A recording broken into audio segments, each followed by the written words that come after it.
Se travar muito, você me fala que eu desligo, que eu não sei se meu computador vai aguentar.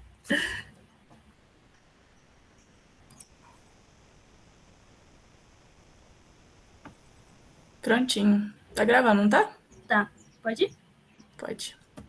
Então, boa noite, gente. Meu nome é Marina, eu sou a secretária aqui da Latox, e eu escolhi como tema do meu seminário para reunião científica intoxicação por arsênio. E a nossa orientadora é a professora doutora Karina Tassiano Santos. Eu escolhi começar por o seminário por essas duas mulheres aqui, que é a Marianne Cotton e a Flor de Lis, que apesar delas terem vivido em épocas bem diferentes, elas tiveram uma coisa em comum, que elas queriam matar os maridos dela utilizando arsênio. Só que a Marianne conseguiu e a Flor de Lis não. Não sei se vocês estão recordados do caso dela, mas eu vou explicar ele direitinho. Resumindo, assim, rapidamente a história da Marianne, ela nasceu na Inglaterra, numa família muito pobre, e aí o pai dela acabou morrendo quando ela tinha 12 anos. E ela acabou tendo que começar a trabalhar muito cedo para ajudar na renda da família. Então, ela trabalhava como babá, como enfermeira, e qualquer coisa que pudesse ajudar mesmo na renda. E acabou que, quando ela estava trabalhando assim, de babá numa casa, ela acabou ficando encantada, porque a família lá era muito rica. Então, ela queria muito que a vida dela fosse assim também, que ela tivesse condições. E para isso, ela precisaria casar com um homem rico, porque naquela época, uma mulher ela não tinha condições de trabalho. Então, ela tinha que casar um homem rico para ter assim condições. Então, quando ela tinha 18 anos, ela ainda não tinha casado, e nessa época, quando você tinha 18 anos e ainda não tinha casado, era como se você tivesse ficado assim, pra titia.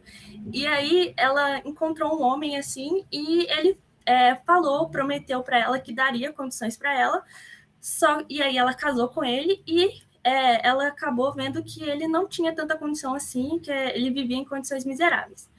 E aí, quando ela estava casada, ela se apaixonou por um cara que era bem mais rico. E aí, o que ela pensou? Que ela poderia ter agora as condições que ela queria, só que para isso ela teria que matar ele, o marido dela, e os filhos que ela tinha, para que ela não tivesse nenhum impedimento. Então, ela acabou intoxicando eles com arsênio, e que na época era de muito fácil acesso, que eu vou explicar daqui a pouco. E depois dela matar a família dela, né, ela foi atrás desse homem que ela queria, que ela estava apaixonada, e ela descobriu que ele já era casado. Então ela se mudou de cidade e achou outro homem que era viúvo e que tinha filhos, e ela começou a trabalhar para ele de babá e que também queria casar com ele. E acabou que ela foi fazendo assim, e o modus operandi dela, né, que ficou definido, que ela, já que ela foi uma serial killer, ela se aproximava do homem que ela queria casar, e ela acabava envenenando as pessoas próximas dele, como os filhos ou até irmãos do homem e tal, para conseguir casar com ele.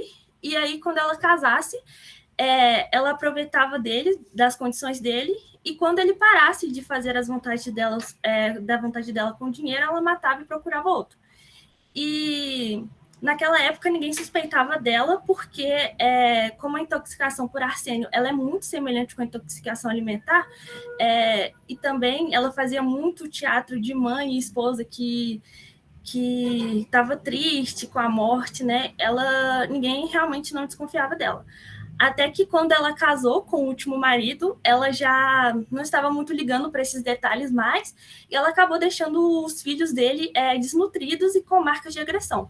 E aí que um farmacêutico ele ficou atento nesses detalhes, e ao examinar a morte de um dos filhos, né, do primeiro filho que ela matou, ele guardou as vísceras dele no quintal de casa, porque naquela época não tinha assim aquelas condições de armazenar e tal. Então, quando as outras crianças começaram a morrer, né, o farmacêutico ele foi e espalhou para a cidade toda que ela estava envenenando a família dela, e o povo acabou pedindo para o médico que avaliasse de novo essas vísceras que o farmacêutico tinha guardado no quintal dele. E aí, quando ele foi avaliar, ele viu que estava repleto de arsênio. Então, ela acabou sendo presa e também condenada à morte por enforcamento. E nisso, ela acabou matando 3 maridos e 12 filhos. Pelo que se sabe da época, né? Porque eles não têm a quantidade certa. E já a Flor de Lis, né? Ela estava...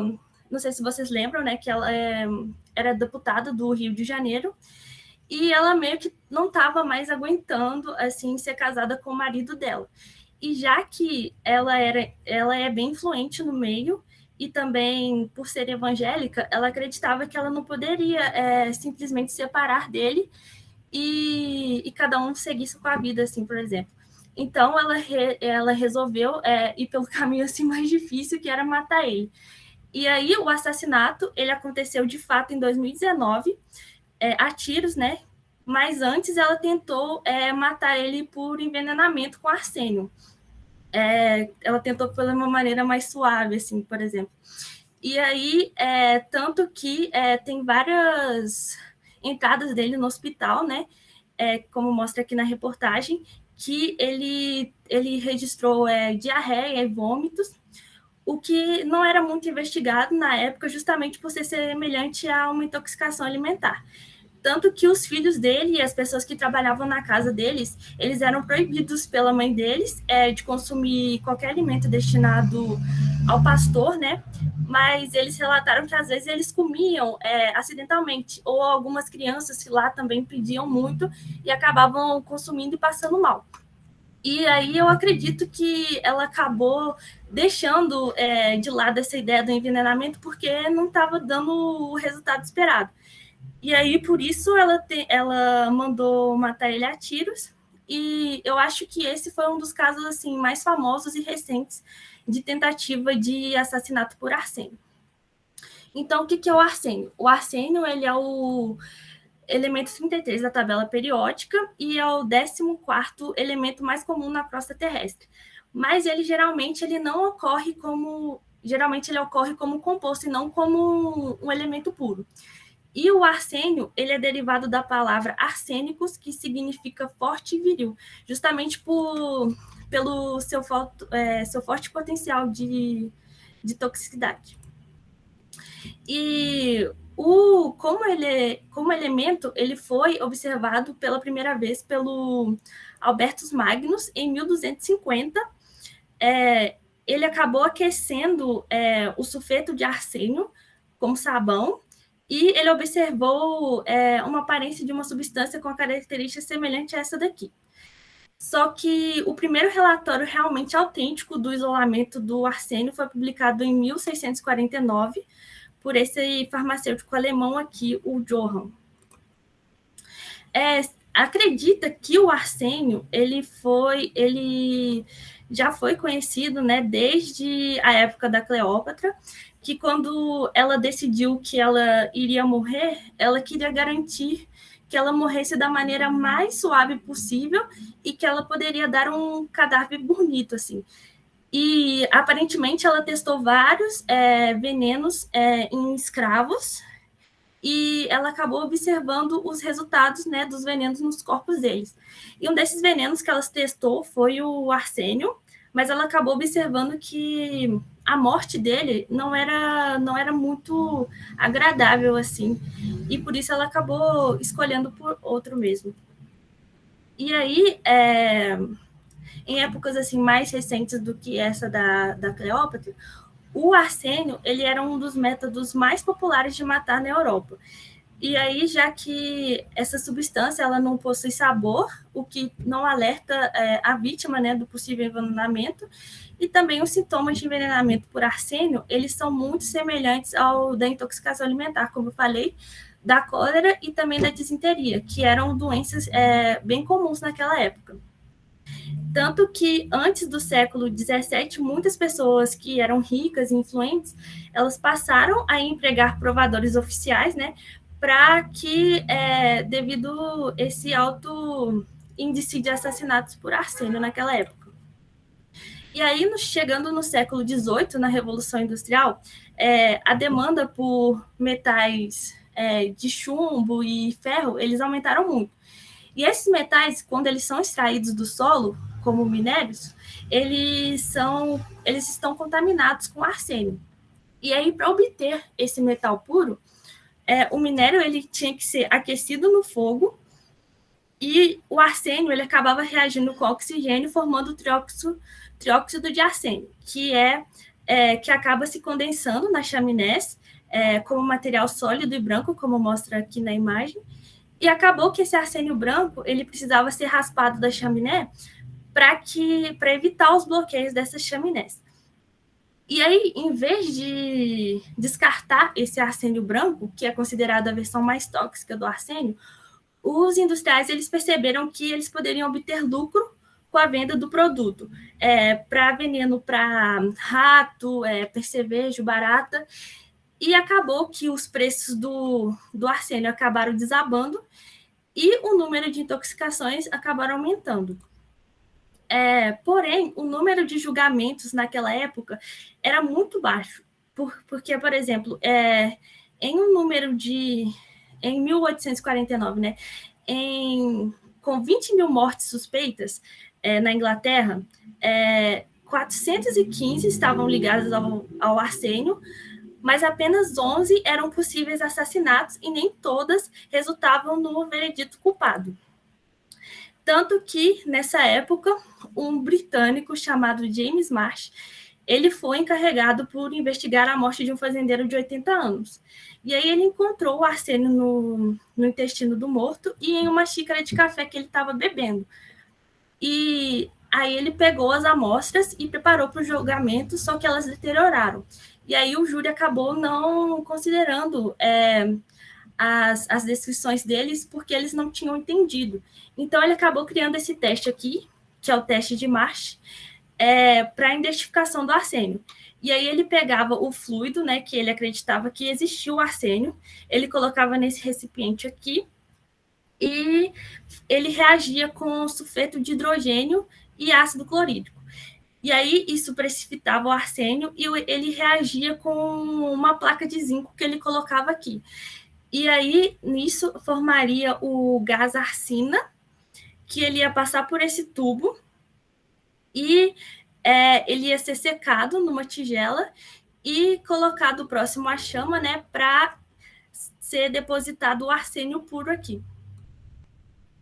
E aí, os industriais daquela época, né, do século XVIII, eles acabaram encontrando outras utilidades para o arsênio, para aquela quantidade que estava ficando ali na chaminé. Então, o arsênio começou a ser utilizado como papel de parede e também em algumas roupas, principalmente na cor verde, porque naquela época eles não conseguiam reproduzir assim, a cor verde no tecido. E aí eles começaram a pegar o arsênio branco e misturar com potássio e com uma solução de cobre. E aí foi possível reproduzir essa cor verde assim, nos tecidos. Só que o arsênio do papel de parede e também dos tecidos, eles começaram a ser tóxicos para quem estava usando, e aqueles dos quartos, eles começaram, além de ser tóxicos, né, para percevejos, eles também começaram a ser tóxicos para as pessoas que estavam habitando o cômodo, já que eles liberavam um gás chamado trimetilarsina. E aí, com esse tanto de intoxicação que estava acontecendo, em 1851 foi criada a Lei do Arsênio, que ela criou a obrigação, né, de se registrar as vendas com o nome do comprador, a quantidade comprada e o propósito para qual substância seria usada. Só que, e também a lei ela exigia que todo arsênio que não fosse utilizado para fins médicos ou agrícolas, ele fosse colorido, com foligem ou com corante sem sabor. Só que essa medida ela foi incluída também para evitar que os confeiteiros eles confundissem o arsênio branco com farinha ou açúcar, porque isso aconteceu em grandes proporções na Europa, né, já que ele é muito parecido, e um confeiteiro acabou utilizando o arsênio no lugar da farinha, e ele acabou intoxicando cerca de 500 pessoas e matando acho que umas 20 pessoas. E aí, muitas pessoas, com essa lei, né, ela ainda poderia ser burlada, porque muitas pessoas poderiam mentir no momento do registro. Então, as regras da venda elas foram alteradas. E aí, só algumas lojas poderiam vender arsênio, que era farmácia, por exemplo, e qualquer pessoa que fosse lá comprar, elas deveriam ser conhecidas do farmacêutico para facilitar essa identificação. Só que essa lei ela ainda foi um pouco dificultada, porque na época um jornal acabou divulgando assim que alguns homens na região da Áustria eles estavam consumindo o arsênio diariamente. Assim, primeiro eles começavam com um pedaço pequeno no tamanho de um grão de arroz, e eles aumentavam a dose aos poucos até que eles pudessem comer em quantidades letais. E aí eles relataram que esse suplemento alimentar, né, dava fôlego para eles e também dava um porte físico mais volumoso e a pele mais clara, e eles usavam isso para trabalhar, fazer trabalhos braçais mais pesados no ar rarefeito das montanhas. E aí, com isso, muitas pessoas começavam a usar essa desculpa para relatar certas quantidades de arsênios encontrados em alguns corpos. E também, e também depois disso, né, depois de ser divulgado isso, as mulheres da região elas ficaram sabendo e elas também começaram a consumir o arsênio para adquirir uma silhueta assim, mais curvilínea e também uma pele mais macia, corada e sem manchas, como está divulgando aqui nesse pedaço aqui do jornal. E aí o arsênio, ele estava realmente matando assim qualquer bactéria que pudesse causar manchas e defeitos, mas também provocava edema e dilatação dos vasos sanguíneos sob a pele, para dar esse tom rosado nas bochechas que eles tanto queriam. E aí, depois de ler sobre isso, né, algumas pessoas da Inglaterra e dos Estados Unidos, eles começaram a consumir o arsênio diariamente, só que muitas pessoas começaram a adoecer com isso, mas outras, elas acabavam se queixando de se sentir mal, assim, quando não ingeriam as doses de arsênio. E essas pessoas que consumiam arsênio na época, elas, quando morriam, mesmo que não fosse pela intoxicação, elas eram muito fáceis de identificar, porque mesmo quando elas eram enterradas e por acaso fossem assim desenterradas, o arsênio ele atuava como uma espécie de conservante no organismo, matando as bactérias que levariam ao processo normal de decomposição. E aí, quando essas pessoas eram desenterradas, mesmo depois assim de, sei lá, 10 anos, elas eram reconhecidas. Então, muitos historiadores, eles acreditaram que foi a partir daí que começaram a surgir as lendas sobre vampiros. Então, saindo agora um pouco dessa parte, né, da história do arsênio, como o arsênio mata, então? O arsênio elementar ele não é tóxico, só que ele é convertido em produtos tóxicos pelo organismo. E a maioria dos produtos que contém arsênio em sua composição, sendo ele orgânicos ou inorgânicos, pode ser também pentavalente ou trivalente, eles acabam sendo convertidos pelo organismo em trióxido de arsênio, que é aquele arsênio branco. Então, os compostos de arsênio eles podem ser divididos em duas formas: os arsenatos e os arsenitos, que é o trióxido de arsênio, né, que é o considerado mais tóxico. Esses compostos, eles são imediatamente absorvidos pela pele, pelo pulmão ou pelo trato gastrointestinal, E a maioria dos envenenadores, né, eles exploram isso colocando o arsênio em alimentos, bebidas ou até mesmo em medicamentos. Então, agora falando um pouco sobre o arsenato, o arsenato ele é estruturalmente e também quimicamente muito parecido com o fosfato. E aí, em muitas reações bioquímicas, o fosfato ele pode ser substituído pelo arsenato. Como, por exemplo, na glicólise, em que nessa etapa aqui, em que o fosfato ele ia se ligar ao gliceraldeído 3-fosfato e formar o 1,3 bifosfoglicerato. Então, se o gliceraldeído 3-fosfato se ligar ao arsenato em vez do fosfato, acaba formando uma molécula muito estável e com isso não haveria a produção de ATP. Já o arsenito, ele vai reagir com os grupos tiol e sulfidrila, e essas reações elas vão causar desregulação e inibição das proteínas e enzimas envolvidas. E uma dessas reações de inibição é no piruvato desidrogenase, que vai acabar bloqueando a respiração celular.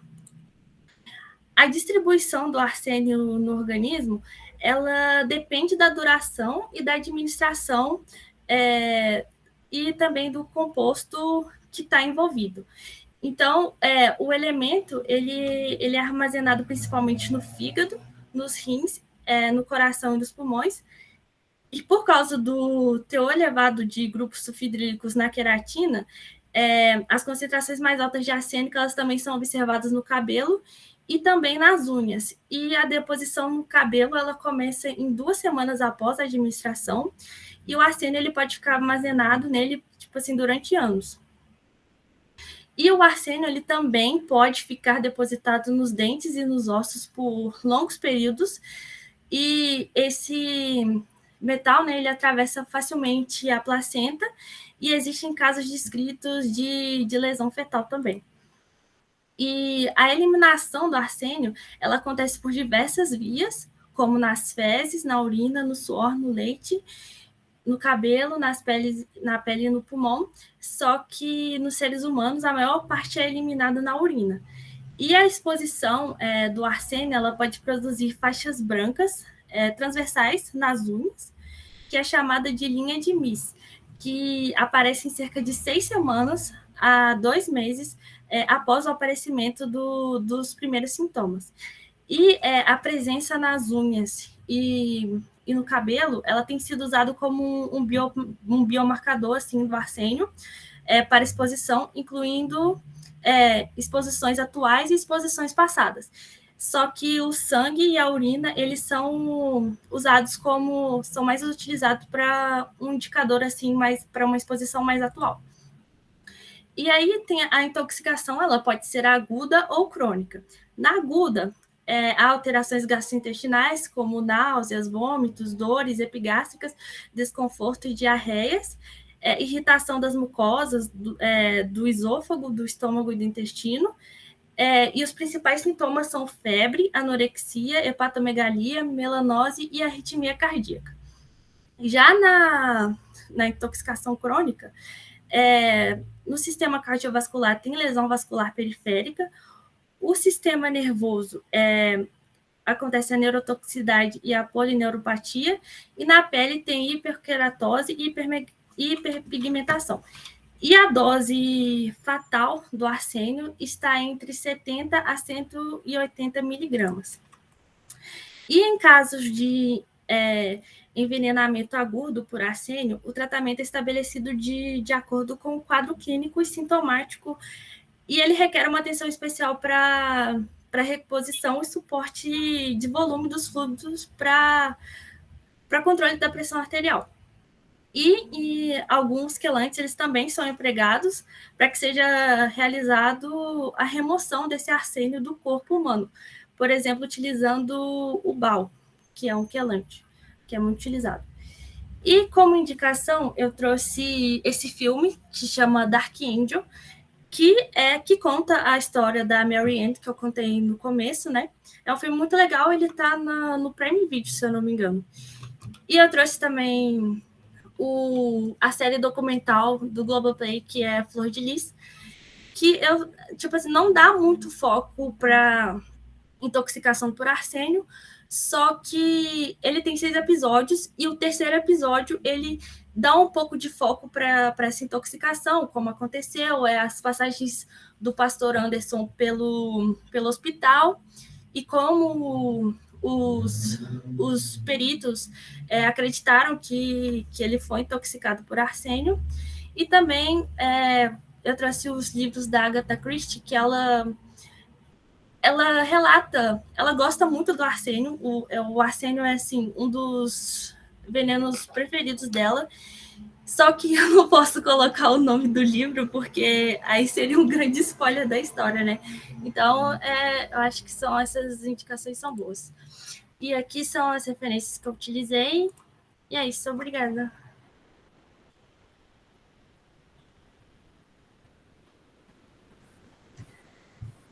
Parabéns, Marina. Achei sensacional seu mergulho aí na história do arsênio. Eu adoro essas histórias de intoxicação. Quando a gente tem semestres mais longos, eu também gosto de dar bastante foco nessas histórias, porque eu acho que isso torna a toxicologia bem interessante. E o arsênio, como você coloca, assim, tá aí entre os venenos mais adorados desde os primórdios da humanidade, seja na ficção, seja na vida real. Então, eu achei muito bacana você colocar essa questão do histórico. A gente tem vários livros de toxicologia, inclusive livros para estudo mesmo da disciplina, que trazem essa questão e da forma como eram comercializados esses serviços de assassinato por arsênio, principalmente encomendados por mulheres aí insatisfeitas com o casamento, na época da Renascença, na Itália, principalmente, onde a gente tem os maiores registros aí desses casos. E em relação à toxicidade, eu também achei que você deixou bastante explicado. O arsênio, assim como outros metais, tem essa questão da forma iônica, né? Se ele é trivalente ou ele é pentavalente, a toxicidade dos compostos é muito diferente. As formas trivalentes, a gente tem mais de 12 formas de ocorrência natural de compostos do arsênio, orgânicos e inorgânicos. E as formas trivalentes têm aí um nível de toxicidade cerca de 60 vezes maior do que as formas pentavalentes. E se a gente comparar as formas orgânicas com as inorgânicas, os compostos inorgânicos tendem a ser aí mais ou menos 100 vezes mais tóxicos do que as formas orgânicas. E também tem essa particularidade que você colocou da diferença gritante dos sintomas agudos e crônicos, né? Os sintomas agudos são bem difíceis de identificar, como você colocou, muito facilmente confundidos com intoxicação alimentar ainda hoje. Então, a menos que isso seja recorrente, dificilmente a gente suspeita logo de cara da intoxicação por arsênio. E os sintomas crônicos, principalmente por conta dessas alterações das unhas que você coloca, das alterações na pele, aí a gente já tem uma facilidade de identificar quando a gente começa a conversar com o paciente. Eu só senti um pouquinho de falta, talvez, na questão da identificação, no caso dos pacientes internados, de como são os exames. Você até falou, né, que na urina e no sangue seriam a intoxicação aguda, por conta da excreção que vai acontecendo, né, depois de um tempo, o arsênio ele tende a se acumular no organismo, como você coloca, e o cabelo e unha, assim como para diversas outras, até drogas de abuso mesmo, se tornam aí boas formas de se identificar os compostos de maneira a traçar essa questão da exposição crônica. Então, achei que também ficou bem legal. E a questão da identificação propriamente dita. Metais, de uma maneira geral, são bem identificados por ICP-MS. Eu não lembro se lá no Ave Massas tem, mas na Escola de Minas tem um da geologia, em que eles fazem bastante essa identificação de metais pesados em água. É uma técnica bem sensível que consegue detectar assim, quantidades traço desses elementos, não requer preparo de amostra complexo. Então, é uma técnica bem usada para a detecção desses metais aí, até em água mesmo, para consumo humano, de uma maneira relativamente rotineira, vamos dizer assim. Acho que é isso. Parabéns de novo. Se alguém tiver alguma dúvida para perguntar para a Marina. Mari, eu não tenho nenhuma dúvida não, mas também queria te parabenizar pela apresentação. Achei que foi muito clara e eu não sabia desse caso da flor de lis. Não sei, ou eu não estava lembrada, mas foi muito bom saber. E quando você estava contando também dos sintomas, me fez lembrar de um filme antigo que sempre passava no colégio, O Nome da Rosa. Eu acho que os monges eles morreram contaminados com o arsênio que estava na tinta da caneta que eles escreviam nos livros, assim. O filme eu não acho, particularmente, eu não acho muito legal, não, mas, assim, para estudar, né, eu lembro que os professores de história passaram e me fez lembrar sobre esse envenenamento com arsênio. Mas é isso. Só parabenizar mesmo. Gostei muito da sua apresentação.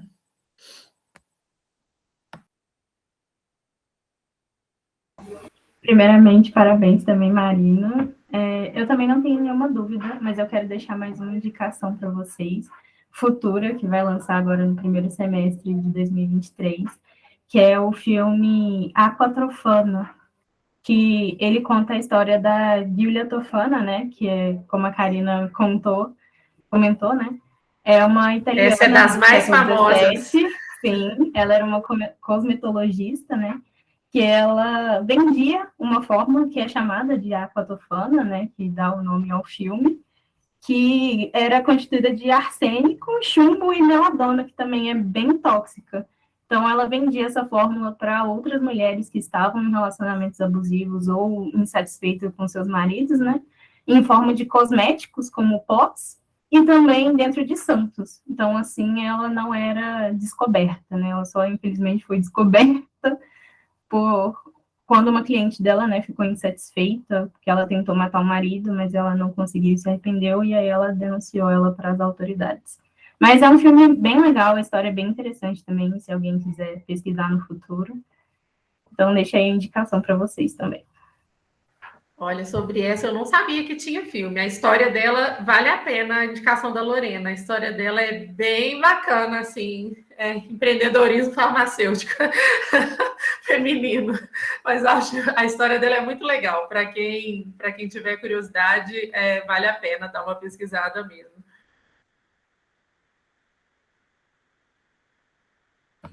Bom, se ninguém tiver mais nenhuma consideração, vou encerrar aqui a gravação.